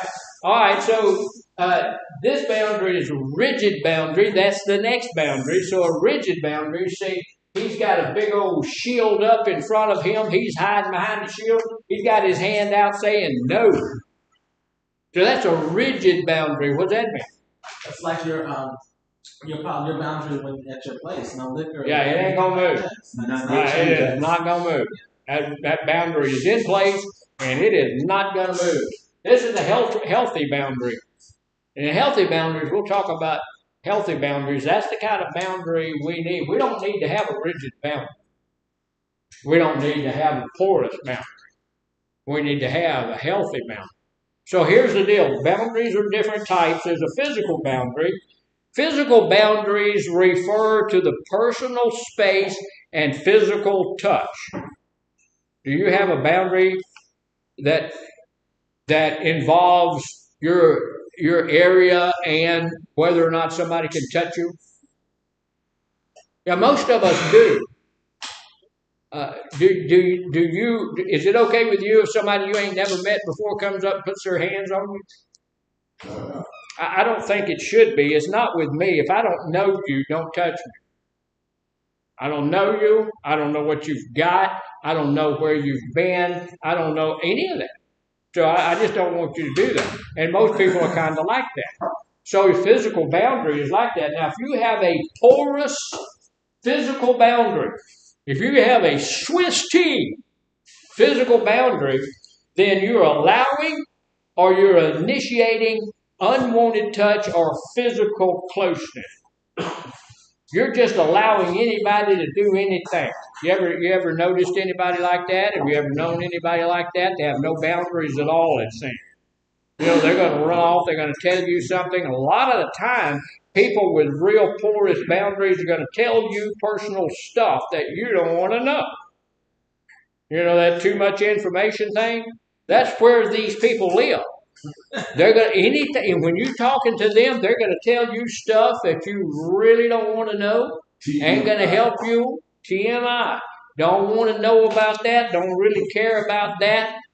So, if I've got that kind of boundary, you're going to tell people stuff that really you should not tell them. You ought to keep that to yourself, right? There's some stuff that you need to stay at the house with, right? If you have a porous boundary, though, you're going to let that person come up, put their hands on you. You're going to let that person tell you all sorts of nasty stuff. You're going to feel comfortable telling them anything in the world, and look, we may not want to know all of that, right?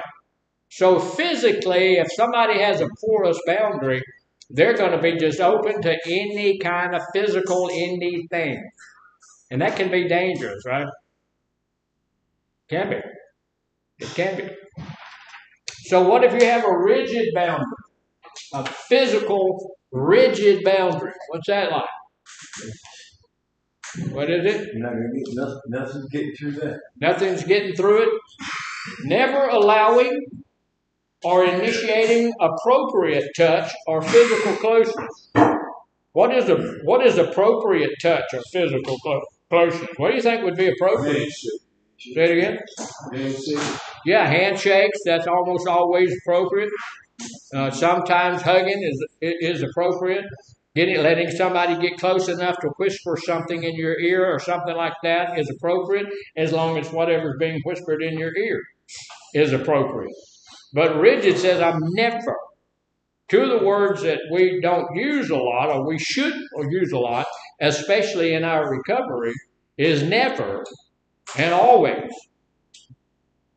We say things like, I am never going to do that again. Well, we might need to take that back a little bit and say, I hope I'll never do that.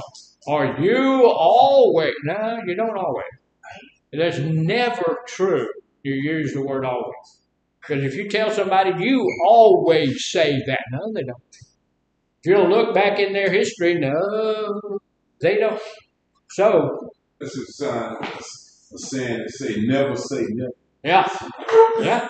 Because you never know. See? So never allowing or initiating appropriate touch or physical closeness. You just don't want anybody around you, and you don't want anybody touching you, and you don't want anybody, even those that you are close to. I do some marriage counseling, and I have a lot of times I have had people tell me he or she won't touch me. That, not a sexual thing, just holding my hand or whatever, patting me on the back or touching me on the shoulder. Never does that, So, that's a person with rigid boundaries who's not even allowing those people who are supposed to be close to them to touch them. And that's just not correct. We ought to have that a little bit better. Now, what's a healthy boundary on you physically?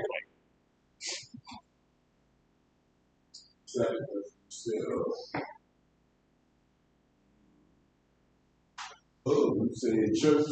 Yeah.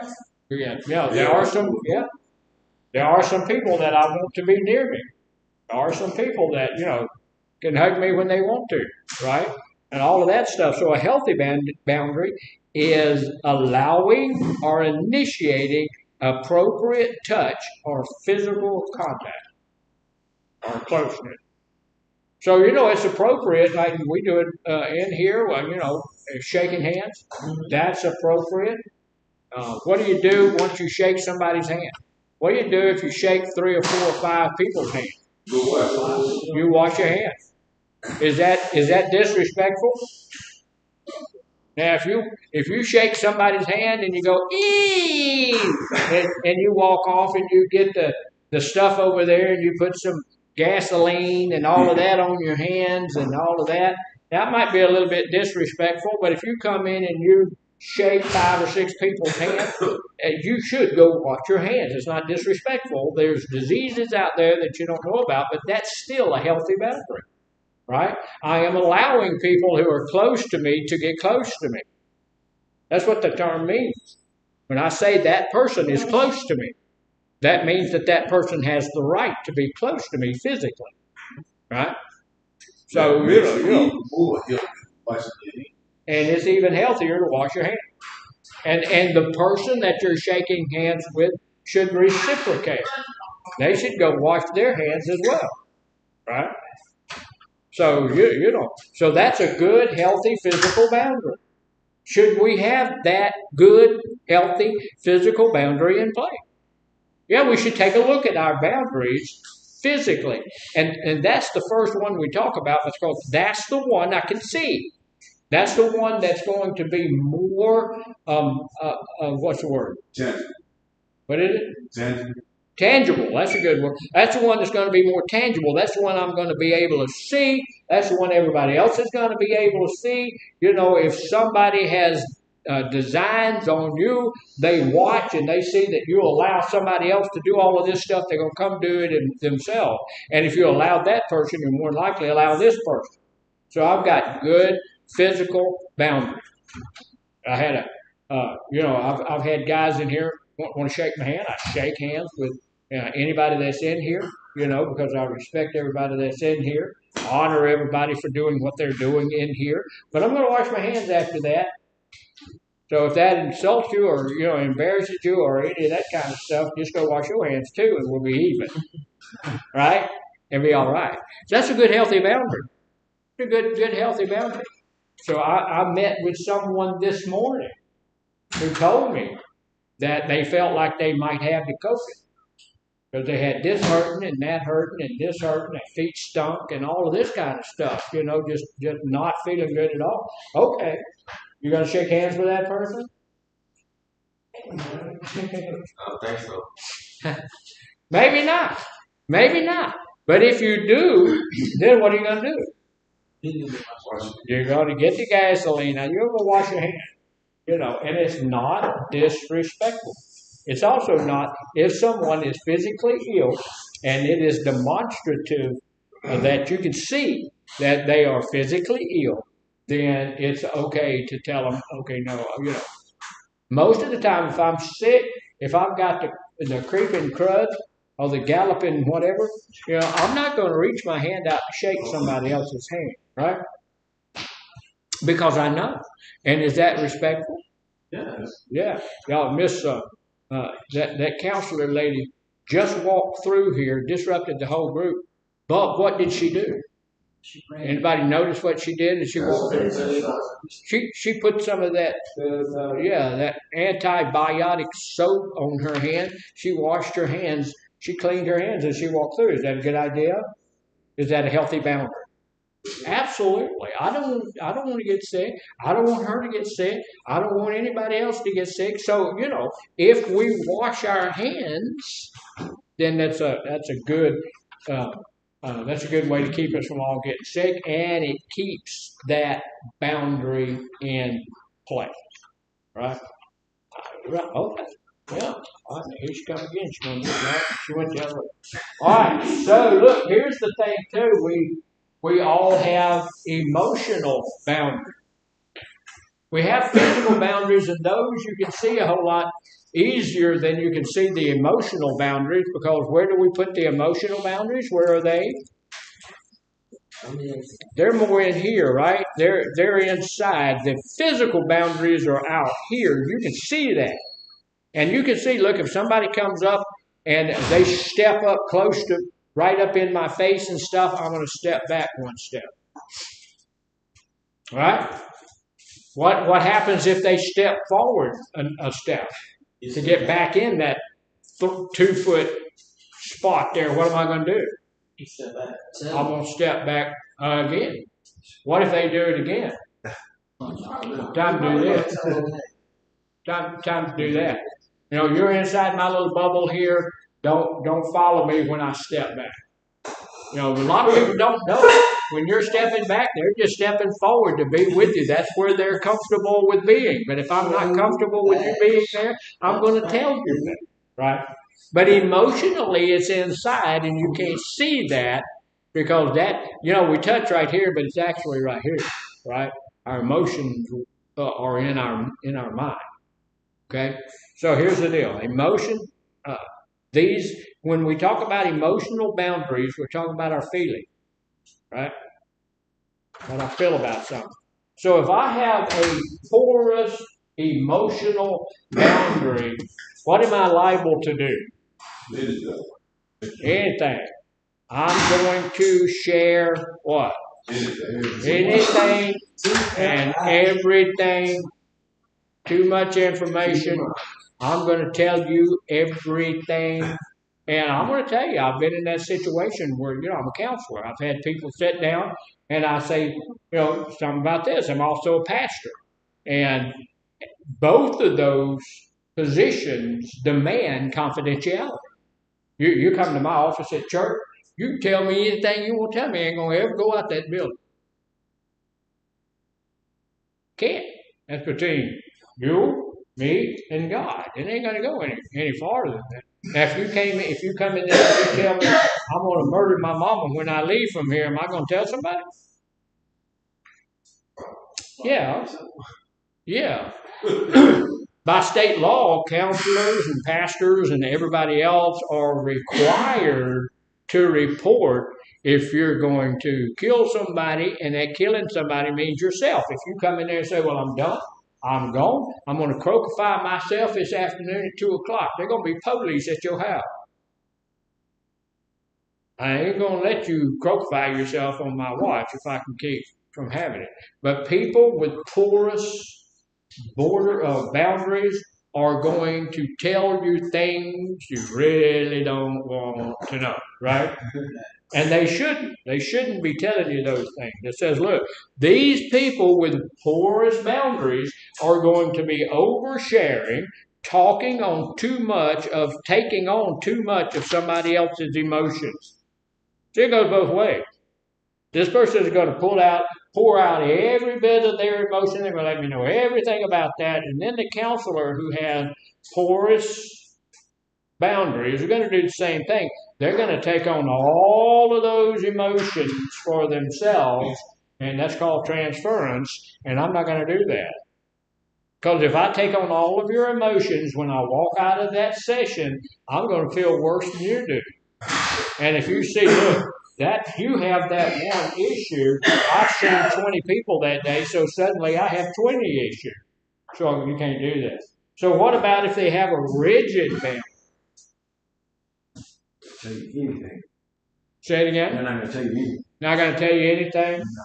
Yeah, this guy here, he's not going to tell you anything. You think we ever run into rigid boundaries? Yeah, we do assessments and we do treatment plans and all of that stuff, and we have to ask. We have a set group of questions that we have to ask. We don't have any choice in those questions, and we go down through there and we ask those questions. And I've had dozens and dozens of people tell me, "I'm not telling you that. I'm not going to say that." So immediately I know this guy's got his boundaries up. This lady's got her boundaries up, and they don't want to. They're not going to tell me. So you have to wait until they get to a place where they trust you enough to get their boundaries up.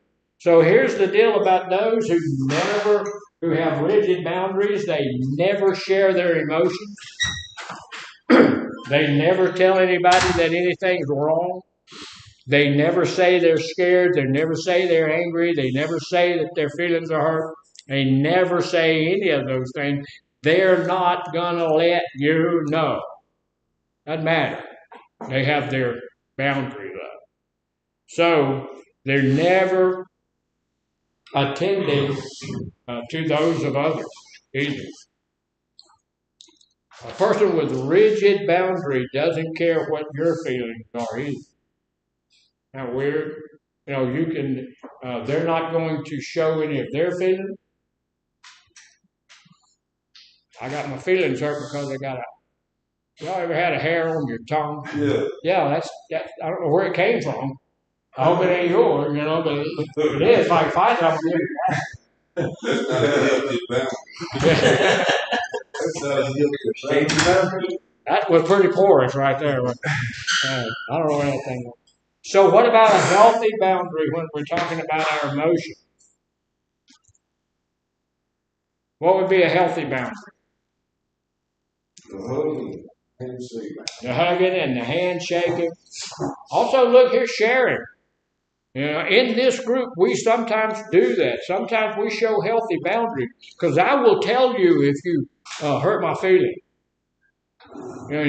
I've had people in this group let me know that they caused them to be a little bit on edge or a little angry. I've had people in this group get angry.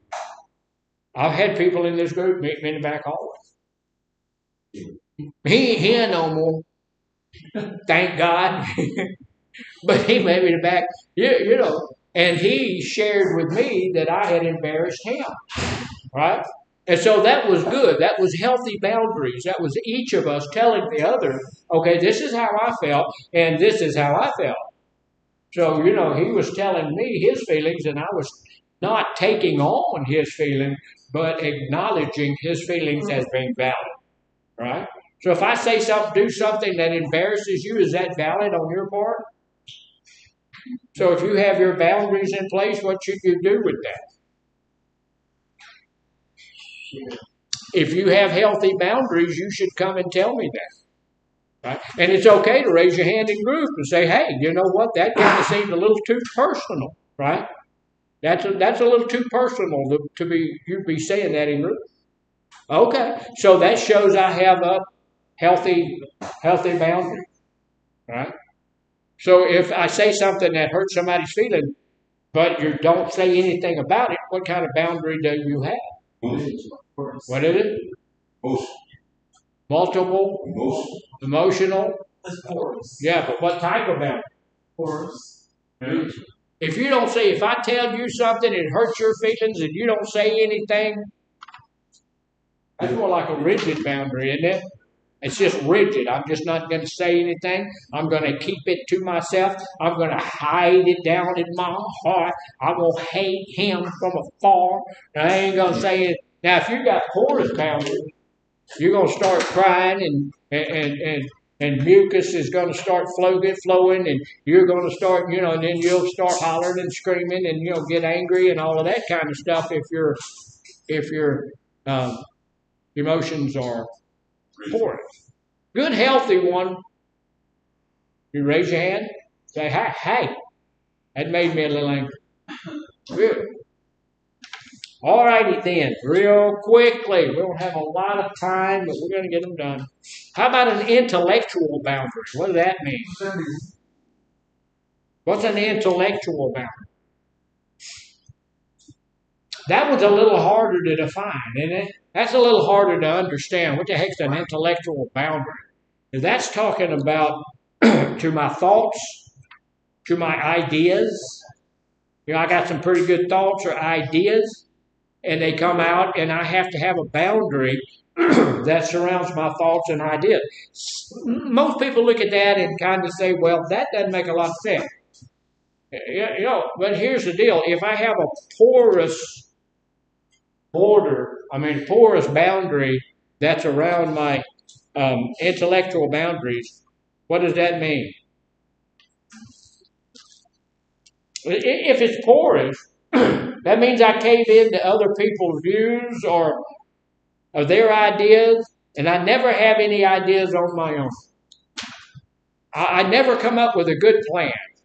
I always wait for somebody else to have the plan. I always, if somebody else will do it, so I don't need to do it. I'm never going to come up with anything that I think is a good idea. I'm not going to bring that out. I'm just going to keep it. If something does come, I'm going to keep that to myself. If it's porous, I'm just not going to do anything at all about it. I'm just going to cave in. What? Does that sound like that porous person? That's the one who's who's telling you all of this kind of stuff. That's the one that's overdoing all of this stuff. That's the one that's allowing people to do anything they want to do in their life, touch them any way they want to touch them, do anything they want to do them. So when it comes to ideas, I'm not going to have any of my own. I'm going to do anything you want to do. Right? So that's poor. Never have a good idea. How about rigid? Intellectually, a rigid person is going to do what? Makes sense when you think about it. They're going to insist that they're always right. You ever known anybody like that? Those old boys that, girls that say my way or the highway. Yeah, they're always right. Now, you never have a good idea. They are always in charge. They're always the one. They got rigid boundaries. You can't say anything about them. I know better, right? Insisting they're always right, never considering other views. That's pretty tough. I don't want to hear anything you got to say because I've got it all figured out already. And that's a hard place to be. Because if you've got it figured out already, what am I doing here? Why am I in this meeting? Why did somebody talk to me? So, how about a healthy boundary? What would be healthy? This is something that I think is really important for us, especially in our recovery. It says respecting others' views while also standing up for my own. What does that make me? If I've got a healthy boundary in that area, that makes me an assertive person, right? I'm not aggressive. Aggressive would be that person with a rigid boundary saying you don't have any right to even have an opinion. I'm also not, what's the other one? It's aggressive, assertive, and what is it? Force. Yeah, no. The other one is porous, but it's aggressive, submissive. I'm not going to be super submissive. I'm not going to be over here where I'm always doing what you want me to do. I'm going to be assertive. So if I'm assertive in my communications, what does that mean? It works out for you, and it works out for me. It's a win-win situation for both of us, and that's the best thing, right? I don't want you to come out on the hurting end, and I don't want me to come out on that end either. So it's a win-win for both of us. Yeah. So we're respecting other people's views while also standing up for our own. What that means is that if I say something and you counter that with something else, I am obligated to listen to what you said. Listen, no matter who you are, I need to listen to what you said. And then once I listen to what you said, I need to compare that to what I'd already thought, and then we compare the two. We put them in the ballot. And if your idea is better than my idea, should we go with your idea? Yeah. Because I'm not the only one driving this boat, right? So, if your idea is better than mine, we're going with yours. So I've had a lot of people have better ideas than I've had. My idea back in the day was let's go drink some. That wasn't a good idea. And I had somebody else tell me you need to stop drinking. And I did. And so, followed there. So how about sexual boundary? Oh, goodness. What is a sexual boundary? Sexual boundary refers to how and with whom you express your sexuality. Right? All right. Should we have boundaries in our sex life? Yeah, Absolutely. That's probably one of the biggest areas we need to operate our boundary. We need to look at our sex life and say, hey, well, how am I going to deal with that? And then put something in place that says, this is how I deal with it. Who should you tell what your boundaries are? To the other person's partner? Your sexual partner. Yeah. Let them know. I don't do this. Exit only. You know, I do that, but I don't do that. You know. This sign say exit only. Yeah. So how about somebody with a porous sexual activity boundary? What kind of boundary is somebody with a porous boundary going to have when it comes to their sex life? Anything goes. Anything goes. Yeah, going along with sexual activity, even if you don't want to, even if you don't want to, you're going to go along with it. That's a poor and do anything like you said. Anything goes. Will do anything with anybody at any time, any way. Right? That's a dangerous place to be. That's a dangerous place to be. There's so many STIs out there that, oh my goodness. You know, there's a bunch of stuff out there now we don't want to fool with. And so if you have a porous boundary on that, in that situation, there is the possibility and even the probability you're going to get a little bit more than what you asked for. Right? And some of that stuff it hides really, really well. We're going to do a thing on HIV. The next time we do our physical health, we're going to do the HIV, AIDS, and all of that stuff as well. We'll go through that training. But that stuff is out there, and a lot of it will hide for years. You know, if you catch syphilis, then that stuff is active for about a month, and then it goes away. And it can be gone away for 10, 15 years and then come back. If you first get it, one penicillin shot will get it out of your life. But if you don't get that, when it comes back the next time, it's like 12 of them. It's a whole lot harder to get rid of you.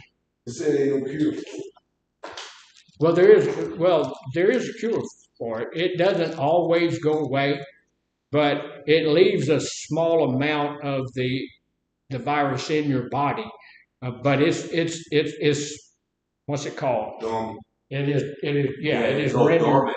Yeah, it's rendered dormant. Yeah. So how about rigid sexual boundaries? A while ago you said anything goes. What about with this guy? Nothing goes. Ain't nothing going. We ain't doing that. Yeah. We don't do that.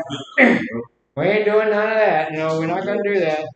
Always denying sexual desires, whether they be yours or mine. I deny the fact that I even have sexual desires. Look, people who are people have sexual desires, right?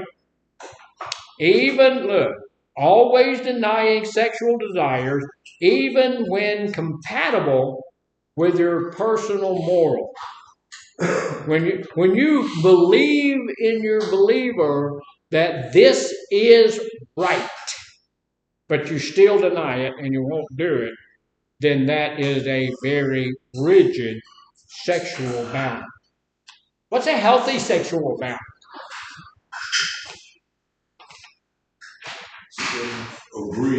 Agreed. Healthy guy, healthy girl, honoring your sexual desires, having your preferences and letting them be known to your partner, and having limits. There should be limits. If you have a healthy sexual boundary, there's limits to that. You know, this is what I feel is healthy. This is what I feel is honorable. This is what I feel is moral. This is what we do. I have limits on that. So what if your partner doesn't agree with your limits? Ain't healthy. Say it again? That's not healthy. It's not healthy? And here's the deal. Maybe that's not the partner that you should intend to make the rest of your life. So, all right, how about material boundaries? Material boundaries. What kind of boundary is a material boundary? stuff. We also have boundaries with our stuff, right? Material boundaries refer to how you use your money and your possession. Is it important to have material boundaries? Yeah. Oh, it is. It is. It's just like the lady that came to the church the other day didn't have money for her rent. Why not? Why not? She has Gets a check every month. She has porous boundaries. She has porous boundaries. That's a good point. She has porous boundaries. And that's what happens when you have porous boundaries. Overspending, overgiving in a way that doesn't serve your well-being. Let me borrow your car. Yeah. Let me borrow your car. Oh, we want to send this money somewhere. How can you help? There was a person that I know of, bought, y'all know how much an organ costs? Bunches. Bought an organ for the church, not our church, another church. Big old, huge, nice organ for the church, and had it delivered to the church and set up on the thing, and then couldn't pay for it. Could not pay for it. You know, they paid down on it and all of that stuff, and they had it moved over there, and it was up there, and then they couldn't pay for it. So what did that do? Well, actually the church bought it, but it put that off on someone else. You know, that's what we'll do if we have porous material boundaries. We'll buy stuff we don't have money to buy. People do that all the time. Bought a truck the other day. I ain't got money to pay for it. That's why I'm up here. Got money to pay. So what about rigid boundaries in there? If I have a rigid boundary, what? If I have a rigid boundary, that means being excessively stingy and guarded with money and possession. I'm going to keep all my stuff. But a healthy boundary is being generous without overgiving or creating codependency in your life. I'm going to make sure that I'm generous, but not generous to a fault. I want to be at a place where I can help you, but I'm not going to hurt me, right?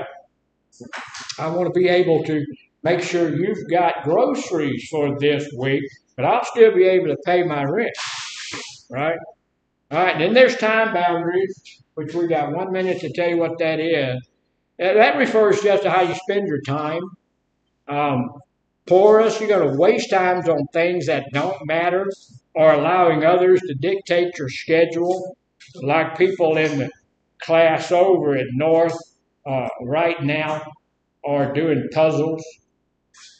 They put puzzles, some of them put puzzles, we didn't say who it is, but they put puzzles together.